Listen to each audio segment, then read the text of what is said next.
ঈশ্বরদীতে Swad plus restaurant sweet and bakery শুভ উদ্বোধন। News desk.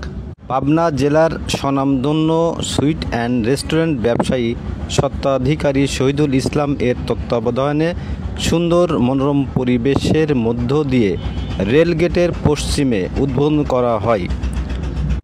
বিশেষ অতিথি হিসাবে উপস্থিত ছিলেন ঈশ্বরদী উপজেলার স্বেচ্ছাসেবক দলের সাবেক সদস্য সচিব মোহাম্মদ মেহেদী হাসান। এছাড়া আরও উপস্থিত ছিলেন সাবেক প্রেস ক্লাবের সভাপতি এস.এম. রাজা ও সাহারা টেলিভিশন এর পাবনা জেলা ব্যুরো চিফ মামুনুর রশিদ। আরও উপস্থিত ছিলেন জাতীয় দৈনিক ভোরের অপেক্ষার পাবনা জেলা প্রতিনিধি বিপ্লব তালুকদার। আরও উপস্থিত ছিলেন ম্যানেজার আমান উদ্দিন, ম্যানেজার অসিত বরণ, আব্দুর রহমান, সাইফুল ইসলাম, কারিগর সোহেল রানা, মাসুদ রানা সহ স্থানীয় গণ্যমান্য ব্যক্তিবর্গ উপস্থিত ছিলেন।